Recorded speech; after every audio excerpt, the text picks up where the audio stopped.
Terima kasih waktunya. Kepada Kiai Ahmad Bahauddin Nursalim, saya mau bertanya mengenai tadi yang disampaikan bahwa setiap umumul Quran pasti ada mukhassisnya.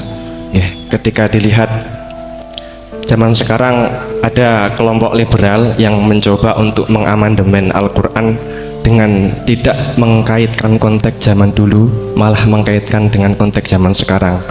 Ambil contoh dalam permasalahan ibadah haji, mereka ingin merubah haji wukufnya nggak cuma di bulan Dzulhijjah tetapi di bulan Syawal pun juga boleh. Nah, jadi sudut pandang panjenengan gimana masalah apakah memang bisa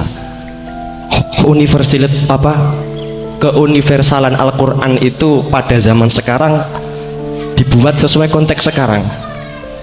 Itu saja. Sampun? Nggih. Nggih. Penanya kedua, monggo.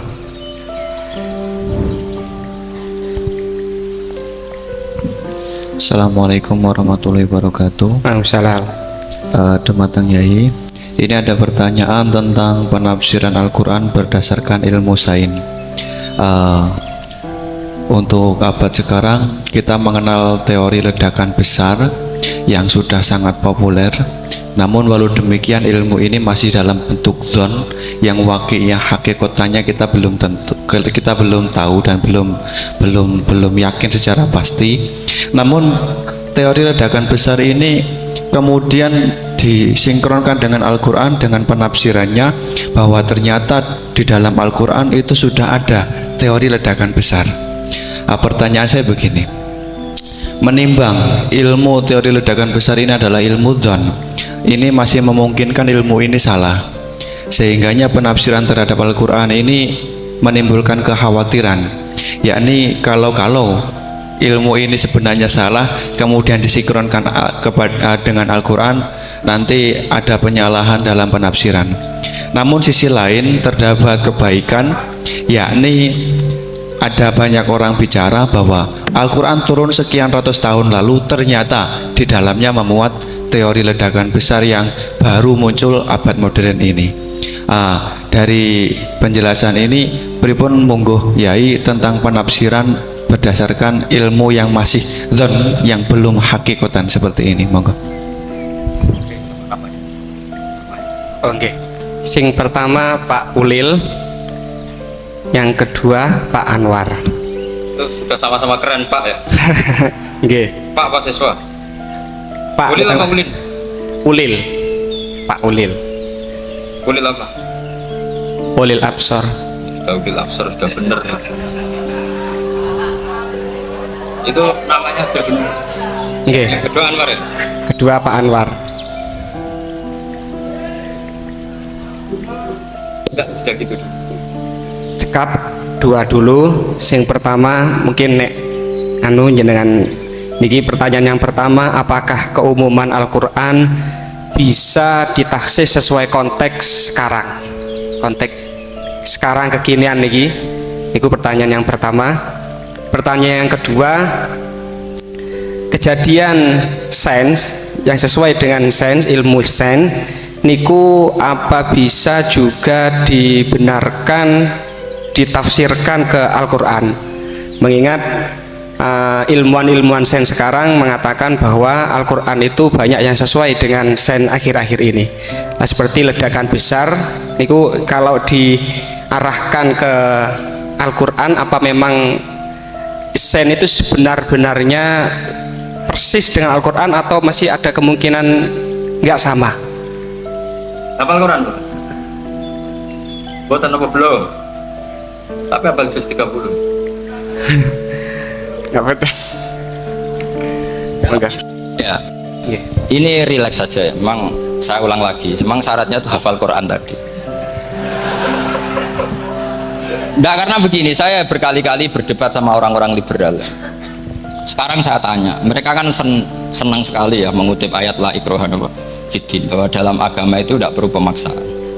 Sebetulnya ayat itu jelas ada terusannya, qad tabayyana rusydu minal ghayy. Yang benar tentu begitu jelas, terpisah betul begitu jelas, yang benar ya benar, yang salah ya salah. Sehingga kita tidak perlu memaksa orang, misalnya 2 ditambah 2 itu 4, terus kamu paksa. Kalau nggak mengatakan 4 tak penjara, itu tidak perlu.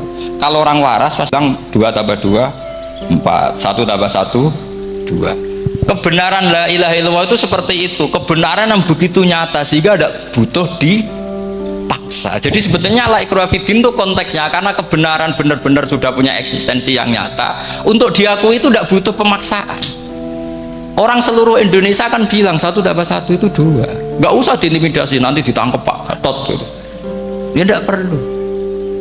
Makanya terusannya ayat lah, repotnya sekarang santri-santri kalau pidato khitobiah di pondok-pondok ya diputus kayak orang liberal, la ikraha fiddin. Itu belum wakaf, masih qad tabayyana rusdu minal ghayy. Paham yang saya maksudnya? Sehingga kadang Nabi itu ngendikan secara ekstrim. Misalnya mangqala la ilaha illallah dakhalal jannah. Siapa yang meyakini la ilaha illallah nanti pasti masuk surga, entah kapan pasti masuk surga. Kalau belum ya antri masih, tapi pasti lah. Terus Nabi sempat ngendikan, itu hadis sahih, wa in zana wa in saraka, meskipun pernah punya masa lalu, zana itu fi'il madhi, pernah punya masa lalu, pernah zina, pernah maling. Itu sampai 3 kali sahabat protes. Tapi saya berkali-kali ngomong di ngaji di Jogja, di Bojonegoro, di rumah ngomong, kebenaran yang absolut, kebenaran yang hakiki tidak bisa terganggu oleh perilaku sosial.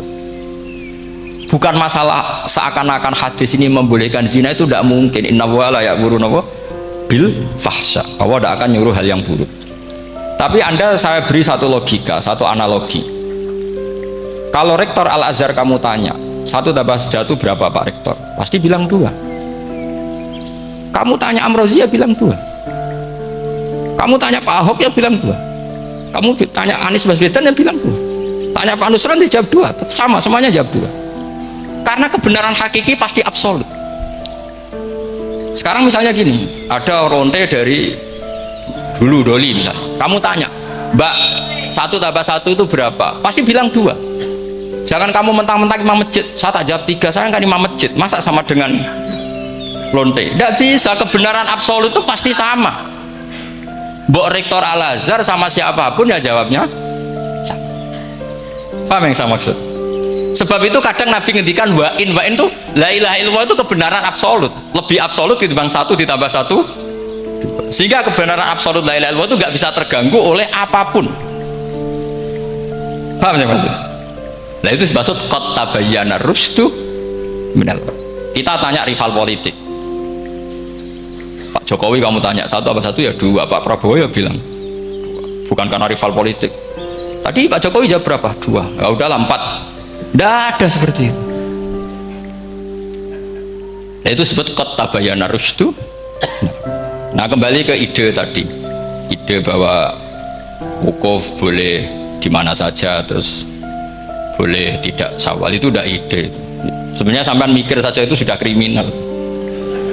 Berarti sampean ngapalkan pikiran salah.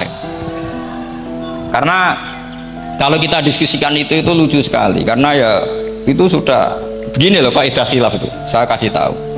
Walaysa kullu khilafin ja'a mu'tabara illa khilafal ladzi khadzum minan nadhari.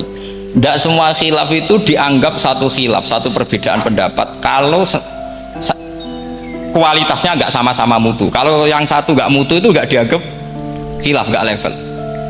Itu tadi misalnya Imam Ghazali ngendikan begini, qala al-Ghazali gini-gini, pasti saingannya ya qala Nawawi atau qala Al-Qurtubi atau qala siapa lah. Jangan qala al-Ghazali terus kamu saingi menurut Ustadz dari Solo, dari Jogja, wah ya udah level, masa Imam Ghazali disaingi. Itu aturannya seperti itu. Ini jelas Rasulullah sendiri yang ngendikan al-hajju arafah, bahwa syarat sahnya haji adalah wukuf, dan Nabi menyebut arafah. Tentu kita tidak pernah memperbandingkan apa yang disabdakan Nabi dengan yang jadi pikiran mereka itu. Kalau mereka alasannya karena orang bergumul di situ, di Mina, di Arafah, gara-gara waktunya sama, titiknya sama, terus terjadi kematian gini. Apa yang nggak wukuf di Arafah itu hidup semua. Itu kan kayak dalilnya orang rokok mari cepat mati. Oh, sing rokok ya mati. Orang-orang jil juga mati. Orang-orang liberal yang pikirannya katanya ingin menyelamatkan kehidupan juga pada akhirnya mereka mati. Mendingan mati di Arafah, keren di tanah suci. Tidak usah begitu. Sebenarnya begini loh, mereka itu menjadi salah karena nggak mau ngaji fikih secara serius. Saya itu memang menyesal sekali ya, kenapa sih orang wukuf itu kok dungani suwira barbar itu memang sakiliane. Boy dungo itu yakin pangeran apian sedino itu tetap dituruti gitu aja, gak usah lama-lama. Ya kata hikam kan gitu. Ngelingno pangeran udah suwi-suwi, sing perlu dielingno sing iso lali. Pangeran iso lali kok amen mbok elingno wae kan gitu cara madzhab hikam. Makanya kata madzhab hikam kan gitu, wa inna ma yunabbahu man yajuzu alaihil ikhfal, yang boleh diingatkan yang mungkin lupa. Tapi kalau masih ingat ya sudah tidak usah diingatkan lagi. Doa itu sekali saja. Saya ini termasuk korban kitab hikam. Saya itu berkali-kali ke Mekah. Itu saya kalau dongo itu pertama di Multazam berdoa. Itu saya sebagai santri, ya pas di Multazam ingin berdoa lagi. Tapi mesti spontan itu ingat hikam. Yang boleh diingatkan yang mungkin lupa. Akhirnya bilang ya sudah tadi Gusti, ya gitu dong. Di putaran ketiga bilang tadi loh Gusti, gitu terus. Karena memang saya malu mengingatkan zat yang nggak mungkin lupa. Tapi sampean jangan ikut saya, ini kriminal. Ini termasuk sisi-sisi kriminal ilmu saya. Tapi ilmunya ada, sampean cari di hikam. Wa inna ma yunabbahu man yajuzu alihil ikhfal. Yang boleh diingatkan yang berpotensi lupa. Mungkin Anda punya dalih, wah aku dongo mau nunjukno butuh Gus, tapi ra kepen disembadani. Ya alhamdulillah aku yang ngono. Tapi tak pikir makom sampean tidak seperti itu, tetap kepengen disembadani. Lalu pertanyaannya kemudian, kalau kita ngikuti fikih sebetulnya nggak perlu menumpuk di Arafah. Sama cari di takrib, di mu'in, di semua bab fikih. Wukuf di Arafah itu sah dan tidak perlu muksun. Walau mutarodidan, meskipun hanya jalan-jalan. Bahkan di Fathul Mu'in diberi walau lagi, walau fitolabi abidin. Moro Arafah mbek golek duit ceblok atau golek apa ngono ya wis sah. Lho andai kan semua melakukan itu mau ngesif muter saja kan selesai kan. Mari terus dodongkrok di situ lama-lama. Iya enggak? Zaman Fathul Mu'in dihentikan walau mutarodidan, lewat tok itu sudah sah. Bahkan walau fitolabi abidin meskipun tidak punya niat wukuf. Pokoknya ke situ ya sudah nyari-nyari apa gitu. Sing mari menumpuk gara-gara semua itu ingin ideal. Wah mumpung di Arafah, ngentekno Tegal, ngentekno sawah, wah sudah. Makanya kalau haji itu sama orang yang ngedol Tegal mesti seru, wah itu nangis. Haji be orang alim atau orang KBIH gak iso nangis karena malah badi kan dia kan nggak pati iso nangis mesti. Nah ini kan, ini penting saya utarakan. Jadi andikan orang itu ya haji kayak orang-orang alim. Setahu saya orang-orang alim kalau haji ya biasa saja. Sekadarnya karena ya dia tahu ini masalah karena nanti ganggu yang lain sekadar karena kita ini berlebihan akhirnya menumpuk di situ padahal fikih zaman dulu sudah mengatakan walau mutarodidan fitolabi abidin jelas itu takbir masih ingat atau tidak takbir itu harus ingat kan jadi ini kan problem kita lagi-lagi tidak hafal kita tidak menguasai ngotok fikih. Saya dulu sinau Fathul Mu'in, makanya Gus Zofur itu cerita kita ini hidup, Gus Zofur sering cerita ke saya kita ini hidup berkah. Zaman saya jenengan itu rata-rata teman-teman Fathul Mu'in itu setengah hafal i'anah ya karena kompetitornya ya baik, peminatnya ya baik. Dulu saking senengnya Gus Naji sama ilmu itu beliau pernah ikut Fathul Mu'in era saya padahal sudah dari Mekah lama saking senengnya ilmu. Jadi kita dulu biasa diskusi dengan Gus Naji, dengan Gus Zofur karena saking senengnya ilmu. Itu tadi, karena memang ilmu itu asik. Tapi kita ini belajar fikih itu tidak seperti itu. Kita sudah kayak, ya sudah kayak orang-orang yang nggak mau fikih. Wong nak ndonga ning Arafah gini-gini terus, ya hanya gitu-gitu dok. Tidak mikir kalau ganggu orang lain itu begini kok gitu. Itu satu. Jadi menurut saya sampai jangan pernah terlintas bahwa pendapat jil atau apa saja itu pendapat walaysa kullu khilafin ja'a mu'tabaro illa khilafal ladzi khaddu minan nadhari. Tidak semua khilaf itu kita hitung khilaf kecuali yang kualitasnya kecuali begini kualitasnya agak sama. Misalnya sholat jenazah itu trennya kan mayit di depan terus imamnya itu di belakang. Nah itu boleh, ada ulama mengatakan nggak apa-apa sholat jenazahnya di depan mayit imamnya di jenazahnya di belakang imamnya di depan meskipun itu tidak lazim tapi masih masuk akal. Itu tadi fa'innal janazah laisat bimanzilatil imam piye jenazah ora imam wajib gua ngarep alasannya apa Loh itu udah orang liberal, itu kitab Mahalli loh. Kaul awal jenazah harus di depan, kaul sani tidak harus. BP jenazah itu tidak imam. Coba alasannya di depan apa? Dia ada tidak imam. Kalau seperti itu masih khilaf karena sama-sama ulama. Dan khilaf ini dipraktekkan, tapi jangan di sini loh, karena jadi fitnah. Saman tak cerita nih, saman kalau haji itu tiap ba'dal maktubah ada sholat jenazah enggak? Enggak, saman jawab saja. Yang pernah haji, tiap maktubah kan ada sholat jenazah. Itu jenazahnya di depan apa di kamar mayat? Itu bukan goib loh, orangnya masih belum dikubur. Enggak, saman jawab saja. Di kamar mayat, enggak semuanya dibawa ke depan. Artinya ada konteks tertentu, mungkin kauliku yono gunane dalam konteks Mekah karena orangnya banyak, sibuk, prakober gawa napa? Jenazah. Tapi dalam konteks Indonesia ya suul adab. Wong keren pisan kok ngarepe kok ora oleh gitu loh. Jadi ya kalau kiai kan biasa kok ngarep keren. Misalnya jenazah wong awam kesempatan sak ngarepe kiai yo pas mati kowe kok ora oleh gitu. Jadi cara kula itu kan. Iya misalnya orang awam goblok mati, jenazah dah kok nggak guri, jadi yo apa jadi ngarepe kiai pisan kok ora oleh gitu loh. Jadi menurut saya itu. Tapi kalau kamu mengatakan ini fardhu ain, kalau nggak di depan nggak salah, alasan anda apa? Ini tuh udah imam. Yang wajib di depan kita ini kalau imam. Nah seperti itu khilaf. Ini cerita khilaf. Mutu, alasannya sama-sama mutu. Koilnya yang punya pendapat ya sama-sama mutu karena diceritakan kitab Mahalli dan dipraktekkan di Arab Saudi, yaitu banyak jenazah di kamar mayat tetap sholat apa? Jenazah goib. Itu pernah saya praktekkan, tapi sekali itu saja, mungkin tidak terulang. Pas kemarin Banafe Hajin, Banafe itu dekat jenazah itu tidak mungkin, banyak sekali. Gak sholat itu bengi-bengi tak anteni nganti jam loro. Dan saya akrab sama beliau, sering guyon sama saya. Sebelum meninggal tuh berkali-kali ya, memang masih keluarga sama saya, jadi sering guyon. Dulu sering guyon sama saya. Nggak besok ben tenanan mungkin ini sering ngandani saya gitu. Saya nggak ngira kalau mau wafat. Akhirnya saya itu ke masjid sama anak saya namanya Hasan, ngacung nyelati Banafe. Pak kok nggak di depannya? Ya sudah, ini darurat karena nggak mungkin mendekat beliau. Jadi ya itu tadi buktinya sholat goib juga. Misalnya orang Kediri boleh nggak nyolati orang yang mati di NTT yang lebih timur, boleh nggak? Boleh, padahal mayatnya di belakang karena memang tidak imam. Nah kalau seperti itu khilaf, ini cerita kalau seperti itu khilaf, meskipun agak-agak kontroversi tapi kualitasnya masih waras lah, masih bagus. Sampai kalau nggak percaya cari di Mahalli di bab jenazah. Kalau Mahallinya ada di Qalyubi, tapi jelas saya yakin itu ada. Saya tidak zonan, yakin ya. Kalau ini mulang loh, ya mulang terus tidak punya masalah ingatan, jadi ingat betul kalau takbir itu ada gitu. Jadi saya ingat betul kalau takbir itu ada.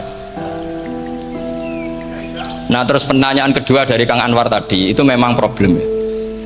Tapi itu bisa diatasi lewat seni menulis. Biasanya kalau seorang penulis, apalagi di Indonesia itu kan gampang sekali. Kalau kata itu bisa bias atau majas kan bisa dikasih tanda kutip, dikasih tanda apa? Itu memang nyata ya. Saya pernah berdebat berkali-kali. Saya kan satu tim ya dengan Pak Zaini, dia seorang profesor, juga pernah tanya Gus Wafi, putrane Mbah Mun saat di Syria. Zaman itu saya Abdul Al-Ghuti masih hidup. Saya tuh punya komunitas dokter. Ini cerita nyata ya. Yang dia tanya gini, Pak Bahak, kita ini ahli embriologi dan tidak pernah ada ceritanya ada segumpal darah dalam proses embriologi. Yang ada itu sekian zigot yang berhasil nempel di dinding rahim itu nanti yang jadi janin. Jadi kalau kita ngaji ada segumpal darah itu menjadi aneh bagi kita karena proses itu tidak ada. Ya saya jawab ya enteng saja. Ya kan yang bilang segumpal darah itu kiai kan tidak Quran.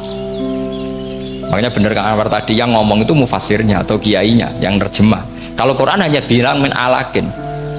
Iqra bismi rabbikal ladzi khalaq khalaqal insana min alaq. Alaq itu kan dari kata alaqa ya'liku alaqon, sesuatu yang nempel itu namanya alaqa. Makanya di Alfiyah ada wa ulqatun hasilatun, ulqah itu sesuatu yang terkait atau yang menempel. Sehingga ya pokoknya kalau alaq itu artinya tidak harus segumpal darah, bisa sesuatu yang menempel. Sama cari di kamus, dicari sama dia kamus. Alika ya'liku menempel. Oh, ya oke Bapak, enggak masalah. Nah, lalu kalau kita memaksakan itu bukti ilmiahnya Quran, ya resiko juga nanti ada penelitian yang berbeda. Makanya kita bisa memanfaatkan tanda kutip kalau lafadz itu majas atau kata itu majas, kalimat itu majas. Atau kita menganalisis secara balaghah min jinsi dzalikat dam. Misalnya begini, saya kalau sedang benci Anda, saya akan bilang kamu itu membawa WC. Wong tak melete gawa WC ngalor ngidul, karena di perut kita memang ada kotoran. Berarti kita ini WC yang melaku ngalor ngidul. Oke, itu saat kita benci manusia. Coba sampean lihat di kitab tasawuf. Faqih fatatakabbar wa anta kanafun minal aknam, itu kan disebut kamu kok sombong, kowe iku WC melaku. Tapi nanti kalau kamu ngaji di alam rohani, kamu disebut laqad khalaqnal insana fi ahsani taqwim. Artinya bisa saja alakin ini benar-benar maknanya segumpal darah. Tapi dalam konteks manusia, jenis kamu adalah jenis segumpal darah. Bukan dalam proses embriologi mengalami segumpal darah. Kita masih bisa berkelit. Asal kamu ilmunya banyak, hafalaman banyak, tetap bisa berkelit. Problemnya kadang kita tidak punya ilmu.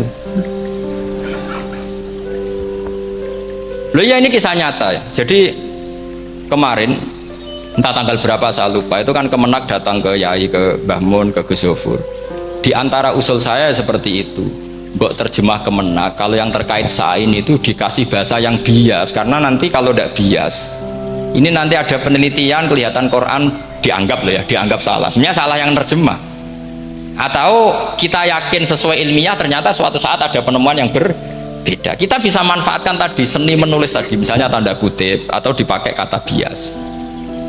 Ya misalnya begini, contoh paling gampang tadi, misalnya kita bangga misalnya Quran terbukti benar ketika mengatakan baca ala bainahuma barzakha wa hijra mahjura, antara air tawar dan air laut itu ada pemisah. Kita mungkin ya setuju nyari-nyari ayat tentang Big Bang, tentang apa ledakan yang dahsyat. Tapi apapun itu teori itu bisa iya bisa tidak. Nah itu kita bisa manfaatkan tanda kutip.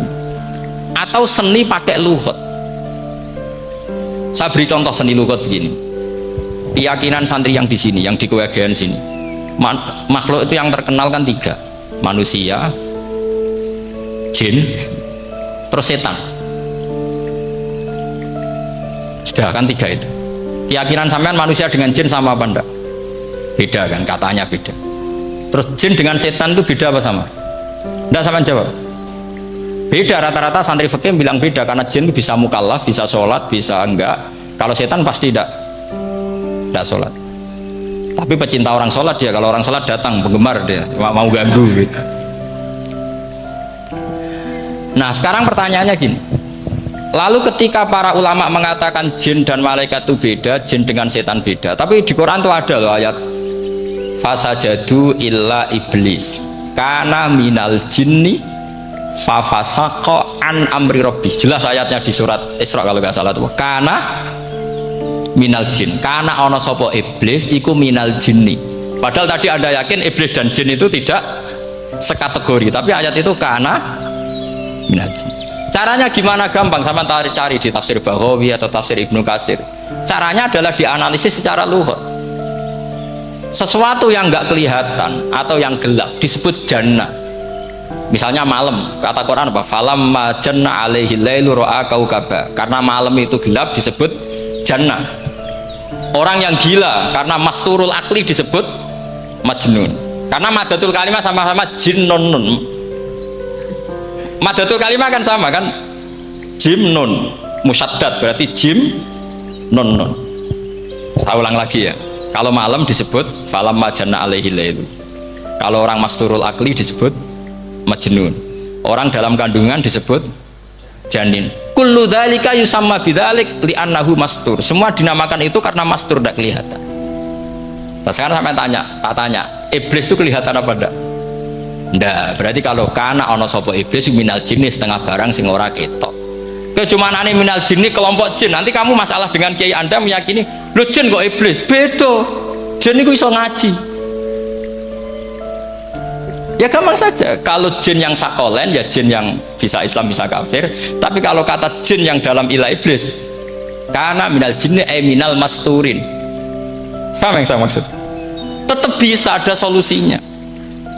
Makanya ngaji itu jangan hanya Ibnu Katsir. Ibnu Katsir itu beliau hanya menjawab lewat riwayat. Beliau jarang bermain di lafadz. Tapi kalau sampean ngaji kayak tafsir Baghawi, kayak tafsir apa itu, subhanallah, ya Baghawi terus Bedawi, itu nganalisisnya sering pakai lafadz dan itu menjadi mudah.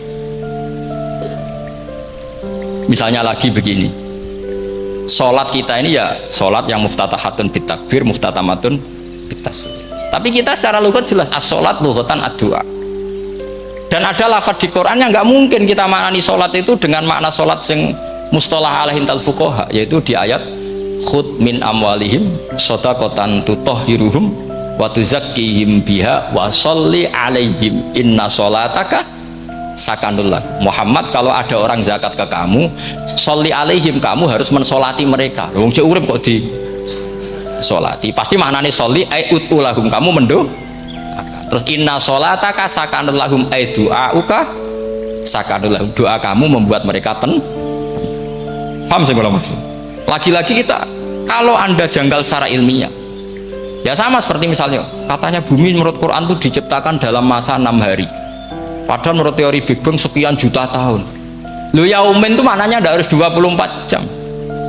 Kullahinin bisa disebut kullah yaumin. Buktinya ayat yas'aluhu man fis samawati wal ard kulla yaumin huwa fi sya'an.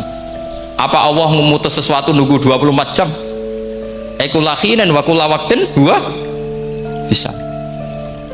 Makanya di terjemahan UII termasuk saya usul fi sittati ayam itu dalam 6 masa. Karena kalau orang bilang hari, asumsinya itu 24 jam kali 6. Itu masih bisa, masih meskipun mungkin seperti itu, tapi ya mungkin tidak. Tapi kita masih bisa bermain kata gini, ku dinetralisir. Yaum maknanya khin. Napa maknanya napa? Khin. Kayak di apa? Yas'aluhu man fis samawati wal ardi kulla yaumin huwa fisa. Kayak di ayat lagi, limanil mulkul yaum. Allah tanya itu ketika di akhirat apa di dunia? Tidak, sama jawab. Di akhirat. Ketika nanti di akhirat Allah tanya, liman iku kedue sopo al mulku te kerajaan al yauma. Limanil mulkul yaum lillahil wahidil fa inna fil akhirah laisa hunaka yaumun wala hunaka sa'a wala hunaka misalnya arbaun wa isyruna sa'ah. Di akhirat tidak ada 24 jam. Istilahnya Allah ya limanil mulkul yaum. Paham sih kalau maksud? Jadi lagi-lagi syaratnya hafal tadi. Nah, jadi artinya lafadz yaum dipakai di Quran berapa kali? Konteksnya apa saja. Ya saya kira demikian. Mungkin kita anggap cekap ya, karena tadi apa? Ini Jumatan terus tak pikir tanya itu ya saya yang tanya itu kan tadi. Ya nggak apa-apa kalau masih ada yang tanya, tapi saya pikir ya itu tadilah yang saya utarakan, saya kira cukup. Kalau ingin alim memang syaratnya harus hafal banyak, terus ya kalau ndak ya itu tadi harus orang sudah ndak ada semua, terus tinggal kita yang hidup itu pasti kita alim sendiri itu. Ya pilihannya hanya itu. Tapi kalau ingin kompetisi masih gampang lah. Di Kediri banyak orang alim, di Rembang banyak, kan bisa. Cara Imam Bukhari al-luqiyu wal mu'asyarah, bisa sering ketemu lewat ngaji kilatan atau ngaji. Karena kiai banyak, ada yang kiai fanatik khatam kilatan. Di sarang ya banyak, kados Gus itu ngaji butuh khatam, khatam itu barokah, kan pernah mendengar sekian. Ada kiai yang senengannya yang penting faham. Ada kiai yang kebetulan nasibnya baik, ya faham ya khatam. Itu ada santri macam-macam, yang penting khatam, ono yang penting faham, ono yang penting ya penting untuk barokah. Repot aja gitu, repot es. Tapi yang penting itu saya mohon lah, kalau orang lain tahu Quran lewat terjemah, kita kalau bisa jangan. Kita ini ngaji Jalalain, ngaji tafsir Sawi, ngaji macam-macam. Saya itu kalau sinau tafsir itu tak ulang-ulang, saya itu sampai lupa khatam Jalalain berapa kali itu sampai lupa. Karena itu tadi, setiap saya baca pasti nanti analisisnya beda. Tadi misalnya u'budu rabbakum, kalau dalam konteks orang kafir jelas wahidu rabbakum, karena mereka masih melakukan isyrak. Tapi kalau orang Islam dibilang cong kamu ibadah, dawimu alal ibadah, karena sudah Islam. Itu Imam Suyuti tidak konsisten. Tidak konsistennya karena beliau orang alim. Ya Yohanes kadang ditafsiri ahla Makkah, memang saat itu konteksnya Makkah. Tapi dalam konteks Islam tentu wama arsalna ka ila ka fatal lidasi basyiro. Itu kan ulama. Kalau ingat asbabun nuzul ya Yohanes jelas ahla Makkah. Tapi kalau ingat umumul Quran nas ya kullan nas, bukan harus ahla apa? Makkah. Makanya ada fi tafsirin qala ahla Makkah, wa fi tafsirin akhar dia bilang ayyan nas. Ini yang mengulang-ulang akan paham karena konteksnya apa? Beda. Lagi-lagi ya tadi harus hafal. Ayuhan nas dipakai Quran berapa kali? Konteksnya apa saja? Makanya Ibnu Abbas ketika ditanya bagaimana perbedaan ayat Makkiyah dan Madaniyah, beliau enteng jawab, biasanya kalau surat Makkiyah dimulai ya ayuhan nas karena mereka zaman itu masih kafir, belum berstatus mukmin. Kalau di Madinah rata-rata khitab sudah ya ayyuhalladzina amanu karena di Madinah mayoritas sudah mukmin. Tetap memanfaatkan proses dialek dan itu mudah. Memang kalau kita neliti terus mudah. Maknanya mudah itu tidak sulit. Ya memang Nabi begitu. Loh, sampean kalau hafal hadis nanti akan ngomong seperti saya. Loh, itu otomatis. Misalnya begini, Nabi itu ditanya, ya Rasulullah, dulani ala amalin gini-gini, terus terakhir dia ya yudkhilunil jannah, yang bisa masukkan saya ke surga. Nabi jawabnya itu, inna dzalika yasir, itu gampang. Tapi terusannya yang nggak nguati alaman yassarahu wah. Oh itu gampang dong bagi wong sing digampangno pangeran. Orang kata Nabi, wah ini sulit, tidak semua orang masuk surga. Nabi jawabnya inna dzalika yasir, itu gampang. Tapi terusannya alaman yassarahu wah. Ya mengen Quran adatnya ya gitu. Inna dzalika ala wahi yasir. Ya itu gampang. Bukan berarti kita nyepelek ndak, memang ya itu tadi. Sesuatu sulit itu kalau kita tidak tahu rumusnya, sebenarnya kita tahu, cuma tidak mau. Sama tahu kalau rumusnya ingin alim tafsir harus hafal Quran, hafal hadis, pernah ngaji etkon, ngaji ini, tahu, tapi kan nggak mau. Akhirnya mau takut, tok carane ngalim piye Gus? Pastinya ngerti, nak carane iku ngerti. Geleme sing raga. Nah itu kan gitu. Ini kebetulan kan ngomong fakta biasa mawon, betul. Ya seperti kamu mau ke Jakarta kan jauh, tapi tetap gampang. Caranya beli tiket gini-gini ya kan. Ya kalau ingin alim tafsir, satu hafal Quran, dua minimal setengah hafal Jalalain. Nanti kalau Jalalain janggal, kamu ngaji Sawi, karena banyak juga Jalalain yang diprotes sama Imam Sawi, dikritik. Itu kan wajar ya, sarah itu biasanya membenarkan yang di matan ada masalah. Takrib kurang barokah, ya ada beberapa yang dibenarkan sarah. Kayak takrib ngendikan mabit bimina sunat apa wajib. Kalau di kitab Fathul Qorib sunat, di sarah dibenarkan, kalau yang benar itu wajib. Takrib bilang sholat jamaah itu sunat muakkadah, di sarah dibenarkan itu fardu kifayah. Ya sama di Jalalain kadang ada masalah seperti itu. Imam Suyuti meyakini satu hal, sama sarah dibenarkan. Makanya ya Jalalain ya Sawi. Nanti setelah itu khatam semua, belajar tafsir Baghawi. Nanti kan alim sendiri. Apalagi di desa kamu tidak ada orang alim, wah hebat. Kak, kamu jangan hidup di sarang, di Lirboyo, di daerah-daerah, jangan hidup di Kuwagen, nyari daerah yang aman, aman dari kontrol. Tapi yang jelas itu jawab dulu mudah. Kalau kamu menjawab sulit, kualat neraka. Lihat bagaimanapun Quran disifati Allah walaqad yassarnal Qur'ana lidzikri fahal mim mudzakir. Makanya saya tadi ngomong, kalau Anda hafal seperti saya, pasti cara ngomong kayak saya. Kita mau ngomong Quran sulit tidak mungkin. Kita ini ingat kalau Allah mensifati Quran walaqad yassarnal Qur'ana. Fakaifa wasafahu wa bil yusri wa anta taqulu bil usri. Bagaimana Allah mengatakan yusrun kemudian Anda mengatakan usr. Neraka sama bantah pangeran. Atau gini, kalau terpaksa ini sulit Gus, tapi sementara ini pokoknya tambahi gitu lah, nanti ya masih sulit, tapi ya bisa saja tidak sulit. Karena tadi bukti kalau Quran mudah, orang kafir ketika dibacakan yang nangis banyak. Raja Najasyi sebelum Islam dibacakan surat oleh Ja'far bin Abi Thalib nangis. Inna hadza wa ma nazala ala Musa lamin miskatin wahidah. Ini dengan Taurat pasti dari pintu yang sama, dari nur yang sama. Miskat itu nur. Faham nangis sampai wa idza sami'u. Sami'u itu belum Islam loh ketika itu. Wa idza sami'u ma unzila ilar rasuli taro a'yunahum tafidu minad dam'i mimma arafu minal haq, lagi yaquluna rabbana amanna. Artinya fahimu khina kanu fil kufr. Mereka faham ketika masih karena muyassar, Quran itu muyassar. Faqih fala tafham. Wa anta tata alam kutuba kadza wa kadza wa takhtimu kutuba kadza kadza. Kok ijek kadza. Lah wan tak kadane. Ini bukan kritik, ini pelurusan. Sampeyan jangan sensitif, kok cawe wedok yang kandhani sensitif, semutung. Ini pelurusan. Jelas Quran disifati walaqad yassarnal Qur'ana lidzikri fahal mim muddakir. Dan itu nyata, saya ulang lagi itu nyata. Sampai yang saya ceritakan di makalah ini ada orang Bedui, ada seorang khotib khutbah, fawarabbis sama'i wal ardi innahu lahaqqum mislama annakum tantikun. Arabinya tanya sama Pak Khotib, itu kan artinya kan demi Tuhannya langit dan bumi. Si Arabi tanya Pak Khotib, yang bikin murka Allah itu siapa? Kok sampai Allah terpaksa sumpah? Karena si Arabi tahu orang sampai sumpah itu pasti karena tersinggung. Kalau nggak tersinggung ngapain Anda dalam kehidupan sehari-hari? Kalau kita sampai sumpah itu karena tersinggung. Kita ditagih orang bisa sesuk tak sahur, ditagih lagi bilang kita tak sahur. Nah, serah percaya bang, wallahi sesuk tak sahur. Kalau orang sumpah itu karena tersinggung. Ternyata betul. Sampai cek di Quran. Kalau Allah memulai surat dengan sumpah, pasti terusannya Allah itu duka atau marah karena sumpah itu untuk yang tersinggung. Makanya di Balaghah diterangkan kalau kaidah normal, kondisi normal, kamu harus bilang Zaidun qaimun. Kalau mukhatab ada indikasi tidak percaya, kamu bilang inna Zaidan qaimun. Kalau selalu kelihatan tidak percaya, kamu harus bilang wallahi inna Zaidan laqaimun. Ya enggak di ilmu Balaghah. Lah iya itu kan Arabi saja paham. Kamu yang ngaji Syorul Makno tidak paham kan aneh. Makanya itu penting itu.